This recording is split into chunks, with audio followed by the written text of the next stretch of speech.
Are you a podcaster? Maybe you've got that big idea and you're looking for a network to join. The multi-award-winning Ozcast network can get your content to eyes and ears all over the world. Join now for the first month free, and you could be featuring this sound at the beginning of your podcast. Ozcast. Simply head to ozcastnetwork.com for details. Dr. John Bruni from Sage International has arrived. I tell you what, Doctor, there are a few things to talk to you about. Yeah, just a few. So we got Yahya Sinwar. Yes. How big a deal was he? Well, look, if you believe in the idea that every group has a leadership and, you know, the group is dependent on the good graces of the leader to guide them into the next level of conflict, then you would think that killing someone like Yahya Sinwar will have a beneficial effect on Israel's war against, Netanyahu's war against Hamas. Mm. I, on the other hand, think that there might be something different to this because, you know, there has been just so much blood spilt in that area. Leadership figures come and go, and as populations radicalize, you'll find that there'll always be a second tier, third tier person who's quite happy to step into the breach and quite happy to continue the fight. Now, there have been some people, I was listening to the ABC news piece by John Lyons on the way in, and, you know, he said, oh, well, this is going to be great for Israel because now all of a sudden the Israeli hostages, I think there are about 102 of them left that are still alive, will be released because, you know, Hamas is on the ropes.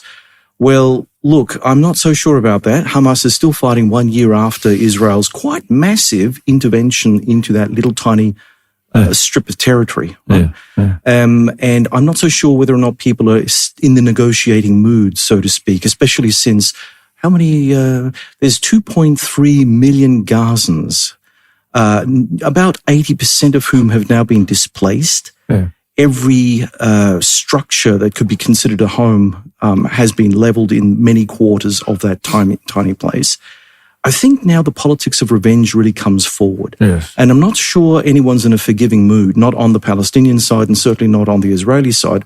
Well, Israel being led by Netanyahu. I mean, I don't blame Israel per se, but I do blame the governments who are playing these particular games. Yeah. Look, my view on this, John, might be a bit different to yours. I think, for example, now with the age-long conflict in the Middle East between these folk, this is Israel's once-in-a-generation opportunity to do something quite serious. And their ability to be surgical with taking out some of these leadership figures has been quite extraordinary in this sort of modern warfare scenario. And this is the guy who's been taken out, who used the so-called human shields all the time. So he's not a good guy in any stretch of the imagination, but he's used human shields. They've taken him out. And I think Israel, I said this before to you, what does Israel do? I mean, everyone accepts that Israel needs to protect themselves, and then the questionable part of the argument is, how much effort do you put into protecting yourself, and when do you start and finish a conflict? And my view is this is a once-in-a-generation opportunity. I mean, it might bring about a ceasefire eventually in time. It will probably rage again because that's just the nature of the beast over there. They're conflict-orientated, these people. So you think, well, from what I gather, you know, this whole mowing of the lawn around Israel's periphery seems to be a periodic event. If that's the case, then there will be no decisive victory for Netanyahu in this struggle. I think that, yes, he may be able to take out the Hezbollah leadership, but let's be blunt about it. Hezbollah is still fighting. The IDF is having a bit of a pushback in terms of the IDF's army units in southern Lebanon. So it's not really a cakewalk over there. And I think that is as damaged as Hezbollah had been by the initial strike, the shock has been absorbed. Other people have stepped into the breach. And I think that we're looking at a long-term problem for Israel up in the northern border. So again, one of the things that we have to understand, yes, you're right. I mean, the Middle East is a conflict-prone area. It always has been. And without getting into the controversies, but you can't help but step and break shells when you talk about the Middle East, either on one side or the other. If you look at the Arab perspective, Israel is an illegitimate entity. It's part of a European colonial enterprise, or at least a North American-backed European colonial enterprise after World War II.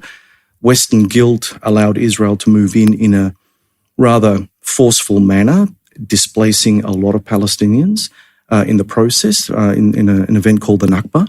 At what point do people just accept Israeli military and cultural superiority in an area where most of the people who live in the area don't believe that they are legitimate? So how do we actually end any sort of war in that frame? I can't see it ending well. And I think, yes, you might be right. I mean, it could be a case of Netanyahu saw an opportunity to go in to demonstrate Israeli military superiority once and for all, at least in his mindset, but he's not going to be prime minister forever. There'll be other Israeli prime ministers who will have to then operate as a consequence of, well, okay, Netanyahu's broken all these entities around Israel's periphery. Now it's my turn to actually do something about it. So the war will continue just in a different guise. It won't be Netanyahu at Israel's helm. It'll be someone else.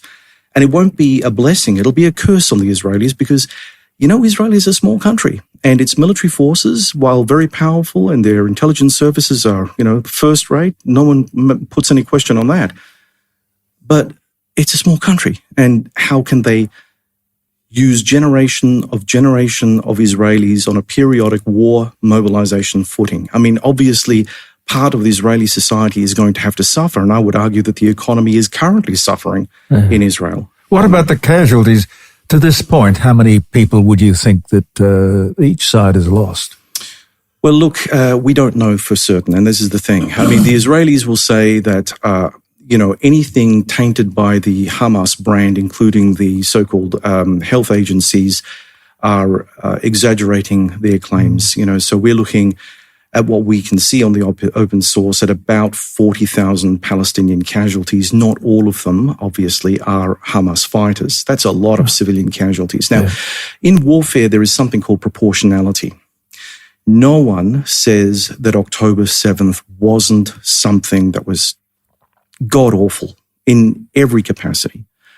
But then Israel, being the militarily superior power, has a responsibility in a sense because it claims to be a Western nation. It claims to be a democracy, like Australia and most of Western Europe.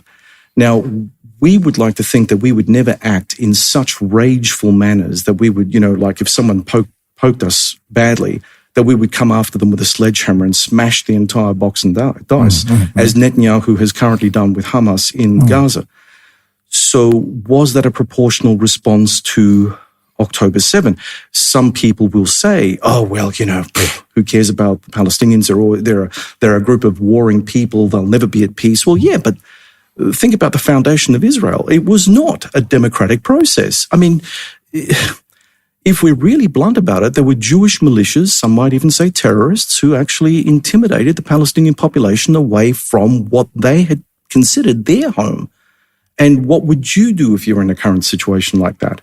I mean, would you fight for what you believed is right? Or would you just say, oh, well, the Israelis, or whoever's conquering me, that's okay, I'll just sit back and relax. But isn't that the history of the world, that might is right, that one person looks at the possessions of another? Jeremy, I think that you've actually nailed it in terms of the fact of Israel, Palestine, and Israel in the Middle East is a microcosm of every human conflict going back into history. And the roots of this conflict go back into history because both sides claim that they've got thousands of years of, existence in that.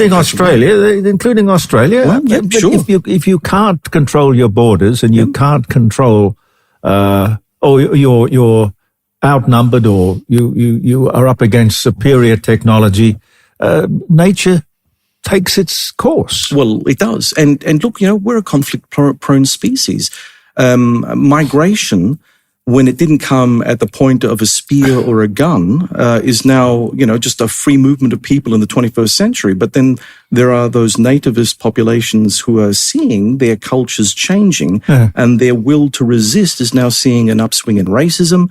which of course is a way that nativist populations push back, to make it an unwelcoming country rather than a welcoming country. Hence the problems of migration sweeping Europe. Yep. Sweden, Germany, Italy. Yep. And now Australia. Well, because this conflict is actually brought to the surface the internal conflicts in Australia. That's because the people who, and what we have to understand is that our view of the Middle East is a Western view of the Middle East. And if we were living and born in the Middle East, we would consider, as John says, quite a different scenario. Oh, God, yes. Quite a different scenario. And the colonisation and the effects of a war and the people who so-called win the war, and they carve up territory like they carved up Europe and carved up other parts of the world.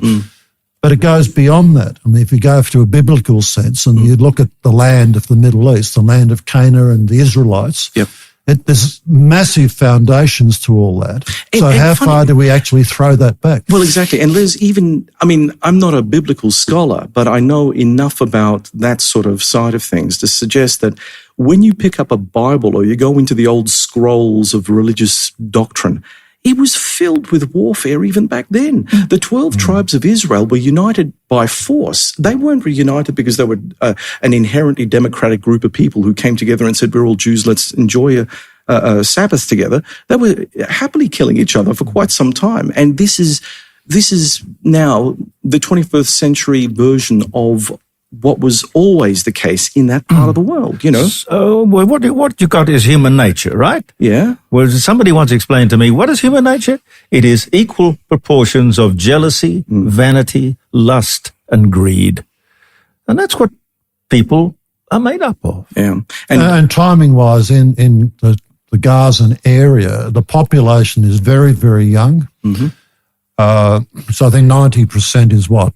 Under the age of 20 or so. And so these people are very vulnerable to being influenced by others, as our young here in Australia are. The woke culture that's permeating Australian culture amongst the young is quite frightening compared to our generations, what we learnt and our values and ideals.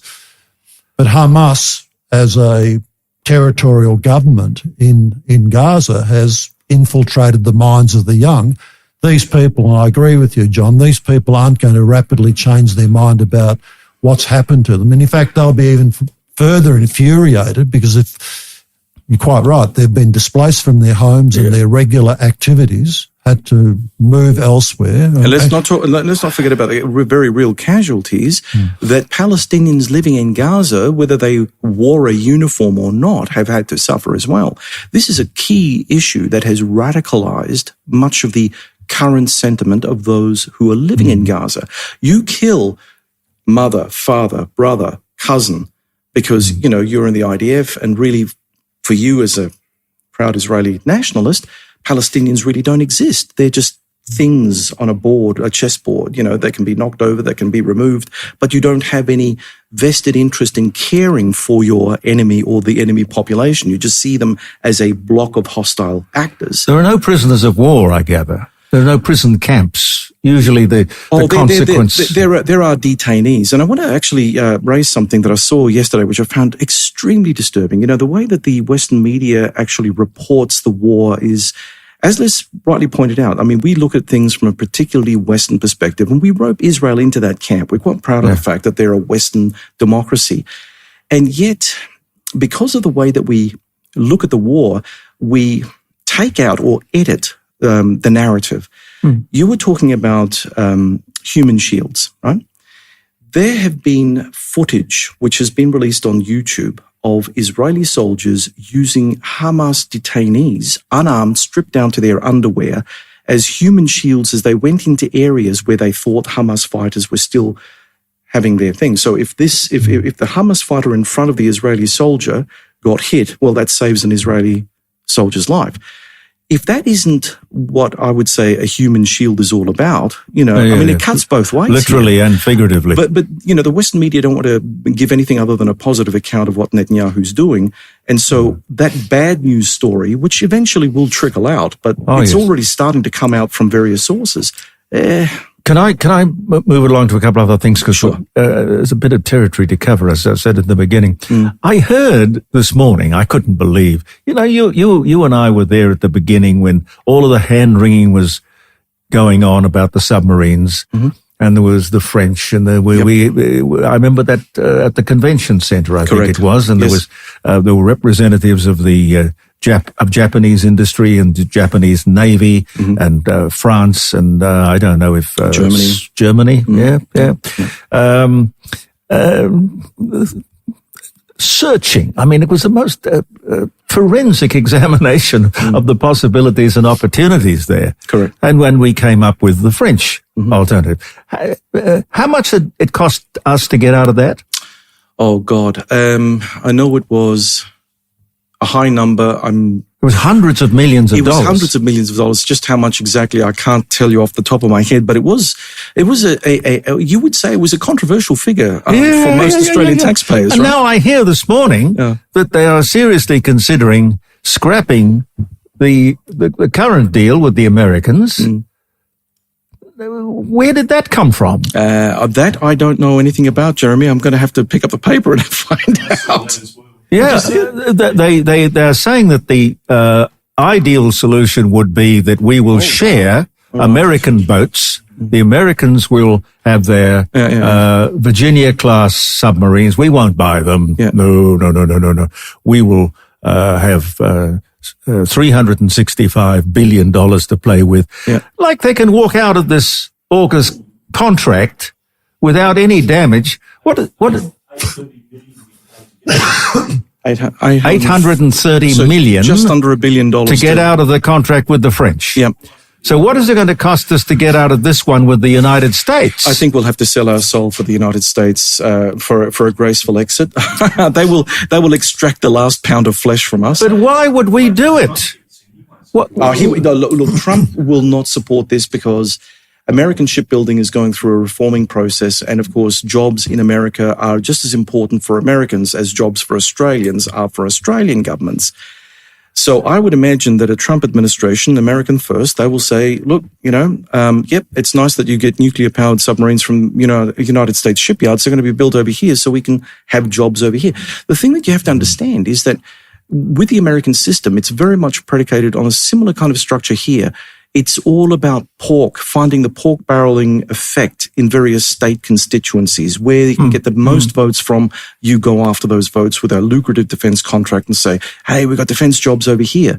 That has got nothing to do with the strategic importance of buying a piece of kit, but it's got everything to do with the economy and the perception of economic strength. Hello? Hello, Jeremy. Good morning. John, we're talking submarines. What would you like to talk about? I know you don't have a computer, so you can't hear the program. Sex, drugs, rock and roll. Who's with you, Les? Les is with me, and Dr. John Bruni is with me. Okay. Good morning, Dr. John Bruni. Good morning, Les. Good morning, John. Good to hear your voice. Yeah. A couple of things that sort of crossed my plate this week. Firstly, the ALP having all their cabinet ministers, I'm talking the state here, and having 5 members from the federal parliament as well, inviting those who have liberal businesses to come to have a one-on-one chat or get involved in contract. $500 a plate. It's not a bad sort of racket, is it? Who have they invited again? They've invited those people who own businesses but are liberal orientated. So the Labor government wants liberal supporters to come to dinner. Yeah. I'll be very careful about that. That's one issue. And then the Liberal Party can't get themselves together. I think the issue with Michelle Lemsick here the other night, I reckon that was an absolute disgrace. I still don't understand what the debate is about. People have been debating this, the business of abortion for forever. Why don't? The sensible thing is to say it's nothing to do with politicians. It's nothing to do with men. It's to do with a woman and her doctor. What do you guys think? Yeah, no, woman and a doctor. I believe that is certainly an intrinsic right for for women. I mean, it's after all their bodies and their future and the future of whatever they want to bring to term. I mean, you know, in the end, who are we to tell people what to do? The only thing that I'm a little bit hesitant about is, where are the medicos in all of this? You know, in the end, they're the ones that have to do the job, and they must have a say in this, and a very strong say, in order to ensure that people understand exactly what is at stake in terms of, God, I hate to use this, the termination versus the time, the child or the embryo or whatever. How mature the child is. How mature the child is. Excuse me. So, yeah, go on.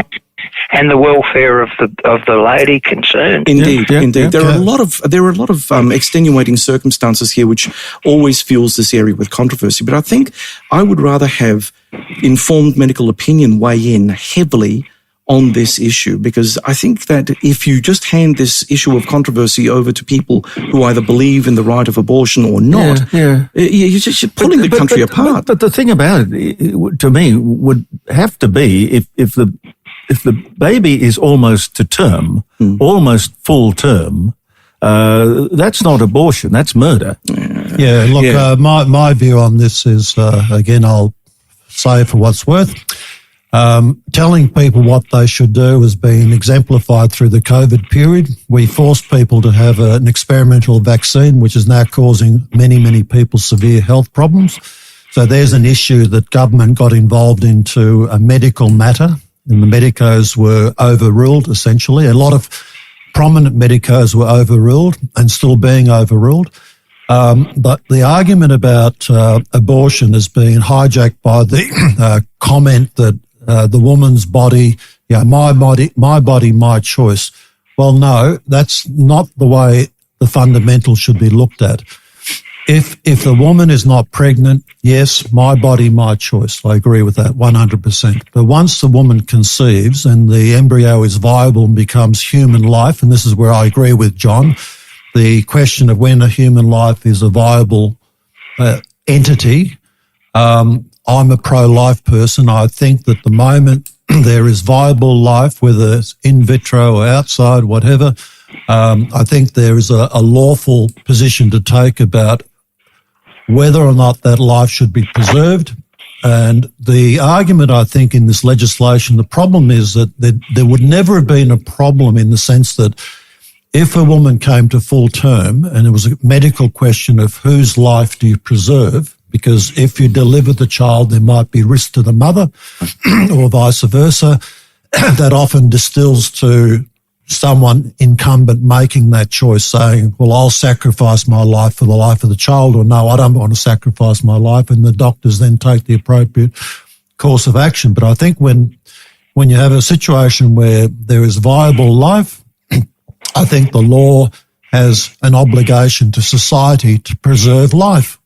And anything other than that, it could be considered murder. Well, and I don't want to use that term, too strongly, but if you take someone's life, what else is it except murdering that person? Well, to at the risk of sounding a bit graphic about this, and again, this is where I think the importance of having medical opinions step forward on this matter. Late-term abortions, you're not just euthanizing the embryo or whatever you consider is in there, whatever term you want. You have to dismember it. Now, if you're a medico and you have to do that on a regular basis for late-term, I'm just out of adjectives to use here, but a late-term I get pregnancy, your drift, right? John, I get your drift. That's going to have an effect on the medico's psychology. So you're going to have PTSD sweeping through some of the best surgeons in Adelaide. We are actually not as advanced in this matter as the United States is. And in some jurisdictions in the United States will allow those well, it's not even abortion. The child is delivered, so it's a viable human being, and put into a situation where they're made comfortable and allowed to die. That is as graphic as it happens. And that's, as I said, this is happening in the United States as we speak. Legally. Well, that's not acceptable. Well, that's almost, it's I can't probably imagine like exactly what's going to happen here in our jurisdiction. And I think that's horrible. Yeah. Anyway, John. And just changing the subject for the last, it was good to see that the Liberals nominated a new member for Unley, and she was unopposed. And it was, I can't think of the lady's name, but that's my little bag for this morning. Glad you called, John. No worries. Enjoy the rest of your show. Okay. And thank you for your input. Okay. You take it easy, John. Love to Pat, will you? Yeah, I shall. Give him my best. Thank you. You can give us a ring if you'd like to, 0491 65 68 60. Dr. John Bruni is with me. Les Elekes is here. Tony Denton is here as well. I don't know if you can sort of sum up the Abrams tanks deal, but did it surprise you? No, not really. I mean, we want to modernise our tank fleet anyway, and these tanks aren't particularly old, which is sort of strange in a way, because why are we getting rid of them? We could have modernised them ourselves. But having made that decision, I'm a supporter of Ukraine in its struggle against Russia, so I think it's a good thing. Will they make a difference? Well, there are 49 of them. In the scheme of things, they will help the Ukrainian army sustain operations on the ground, but it's just not enough. And of course, the Ukrainians need far more in terms of long-range weaponry to come to grips with Russia's overwhelming manpower advantage. And now that latest intelligence reports seem to indicate that the North Koreans are entering the fray. And Zelensky himself, the Ukrainian president, said that we're looking at up to about 10,000 North Korean soldiers. That just means more meat waves being thrown at Ukrainian cities. And this is how Russia is fighting its war at the moment. The interesting thing about that, of course, is that North Korea hasn't fought a war since 1953. They don't know what the back end of a HIMARS strike is going to be like. And I'm curious to see just how loyal these guys are going to be once they start getting hit by modern weapons. And this is the escalation that we're seeing in the Middle East too, with other entities entering the fray. And just to be pragmatic, the Abrams tank deal is $245 million worth of taxpayers' funds, and that takes the tally to $1.5 billion of taxpayers' money in support, moral support. Dr. John Bruni from Sage International. Are you a podcaster? Maybe you've got that big idea and you're looking for a network to join. The multi-award-winning Ozcast Network can get your content to eyes and ears all over the world. Join now for the first month free, and you could be featuring this sound at the beginning of your podcast. Ozcast. Simply head to ozcastnetwork.com for details.